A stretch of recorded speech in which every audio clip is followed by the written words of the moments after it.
When we think of Dubai, images of futuristic buildings, gargantuan infrastructure projects, and jet-setters sipping cocktails by the pool come to mind.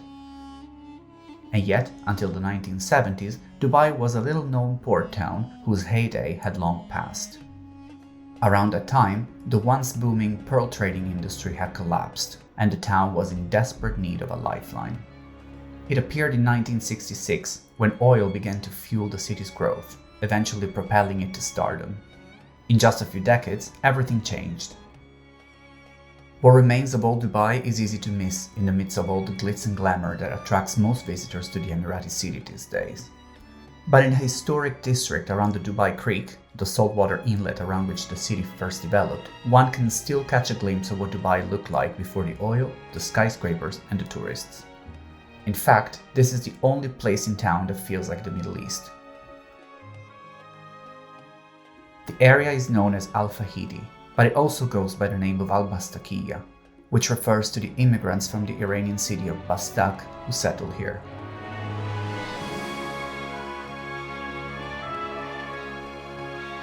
Much of the old town has been restored in the early 2000s after being saved from demolition. There is still much charm to be found in its narrow alleyways, its colorful textile souk, and its wind towers.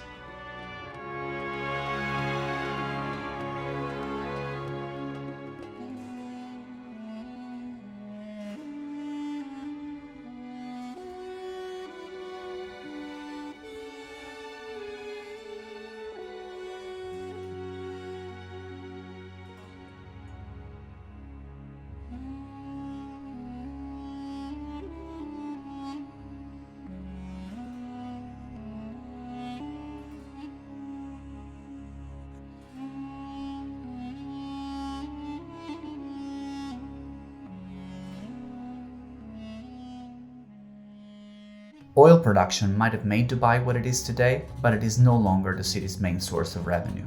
In fact, it represents less than 1% of its GDP. Dubai has differentiated and was able to reinvent itself as a major trading, business, and tourism hub. 92% of the 3 million people living in Dubai are expats, attracted by the job opportunities and the prospect of a tax-free salary and a good lifestyle in the sunshine. More than 30 free trade zones have lured businesses from around the world, together with one of the busiest and best connected airports on the planet. Dubai is a place of superlatives, a city that likes to break records. It boasts the highest number of skyscrapers in the world and, of course, the tallest building on Earth, the mighty Burj Khalifa.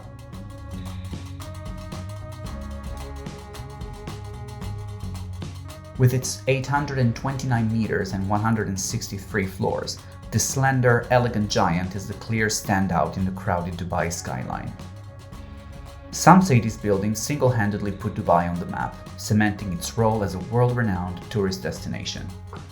I, for one, can tell you that as an architecture buff, the reason behind my first visit to Dubai in 2010 was exactly to see Burj Khalifa.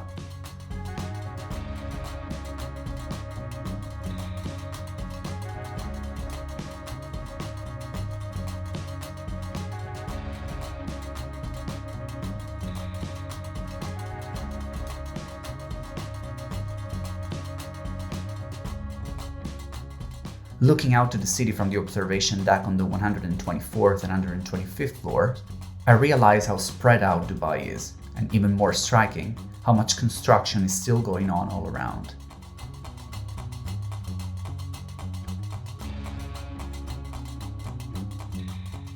Right below Burj Khalifa lies another record-breaking attraction, the largest mall in the world. With its whopping 1,200 shops, this place is basically my worst nightmare. But if you ever feel the need to visit an aquarium in the middle of your shopping spree, you just can't go wrong with Dubai Mall. Just outside, make sure you catch the spectacular show of the dancing fountains at the base of Burj Khalifa.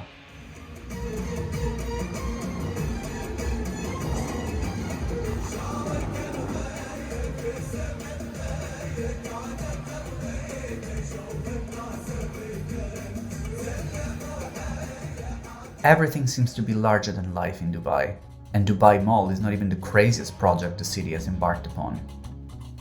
Palm Jumeirah, the man-made archipelago shaped like a palm tree just off the coast of Dubai, is home to sought-after apartment buildings, luxurious villas, and around 30 hotels, including the famous Atlantis. The Palm was built using land reclamation and is an extraordinary feat of engineering. It's also a great place to bike and jog right by the water and to enjoy the incredible views of Dubai Marina. In Dubai, the reason why certain things are built is not exactly 100% clear, but who cares when they look so good, right? Take the Dubai Frame, a famous landmark located in Zabil Park. As overkill as it is to build such a large structure just for an observation deck, it's hard to deny how impressive, beautiful, and unique it is. It may have been nicknamed the biggest stolen building in the world, but when I visit, the frame looks very popular with visitors. Another Dubai icon is Burj Al Arab, a 7-star hotel built to resemble a giant sail. Burj Al Arab has become one of the most distinctive buildings in the world, not to mention an oversized nod to Arabian ingenuity. The 3-cornered sail that inspired the architect was pioneered by Arabian merchants over 1,000 years ago. The hotel's location on an artificial island just off the coast only adds to the charm. For another over-the-top but truly magnificent project, head out to the Dubai Miracle Garden, the largest flower garden in the world. This is without a doubt the greatest example of landscaping prowess I've ever seen. There are around 100 million flowers here, arranged in incredible installations that go from a life-size Airbus A380 to a whole set of huge Disney characters.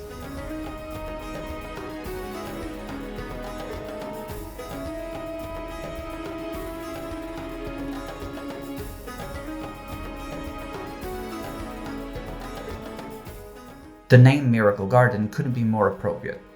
As I wander around this fairy tale land, I almost forget that, like the rest of the city, it is built right on top of a desert. Somewhat unexpectedly, this is actually one of the more sustainable attractions in Dubai, given the unique subterranean irrigation system it deploys, which can recycle water. Dubai's beach clubs and stylish bars and rooftops are one of the main draws for tourists, but personally I'd rather spend my money on very different activities. Things I've always wanted to try, like renting a jet ski and exploring the Dubai coastline all the way to Burj Al Arab and the Palm. It takes me a few minutes to get confident driving the jet ski, but once I do, the experience is absolutely exhilarating. Another highlight of my trip is leaving the city behind and heading out into the desert. An interesting stop on the way there is the Al Marmoon camel racing track, where I get to see dozens of camels and their jockeys training for an upcoming race.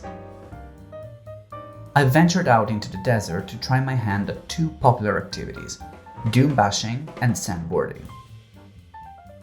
The name dune bashing probably speaks for itself, but in case you wonder, the feeling is somewhere between riding a roller coaster and being thrown into a washing machine. Not good for those who get carsick. And as far as sandboarding goes, you get used to it surprisingly quickly.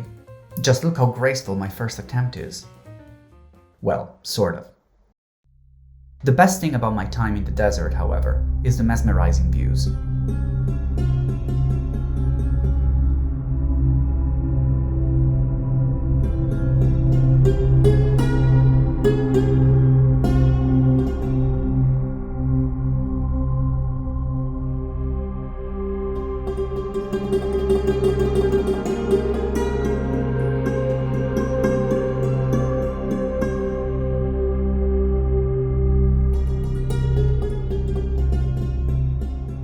As I look at the sun disappear behind the dunes, the silence around me is eerie.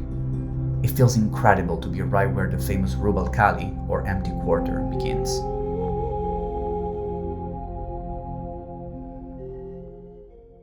On my last day in town, I explored the Dubai Marina, an upscale residential neighborhood with an incredible concentration of high-rises, bridges offering endless photo opportunities, and all the shopping and dining options you can imagine. This is by far my favorite part of the city. It even has a lively urban beach, JBR, With great views of the eye in Dubai, the city's response to the London Eye, nearly twice as tall. Needless to say, at 250 meters, it is the tallest Ferris wheel in the world, scheduled to open later this year. But it is the skyscrapers that take center stage in Dubai Marina. They are especially remarkable in the northern end of the district. My favorite is Canyon Tower, which, you guessed it, holds the record for twistiest building in the world. What an absolute marvel.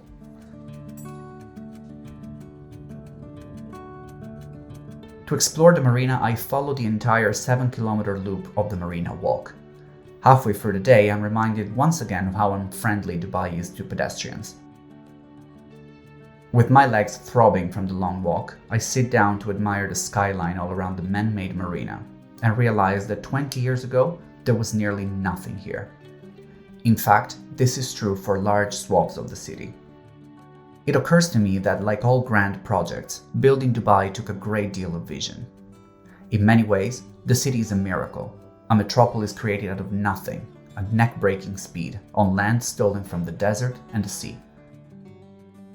But that isn't to say that Dubai doesn't face any challenges. In fact, it faces many, from an oversupply of real estate to a huge environmental footprint, from strict immigration laws that make it hard for expats to settle in the country, to the need to adapt to a world that after COVID-19 might just stop moving as quickly as it used to. Dubai is in the process of figuring out its way forward. As I watch the nightfall and the stunning towers of the marina light up, I find myself thinking, is Dubai really a miracle, or is it just a mirage? It all depends on the choices it makes today.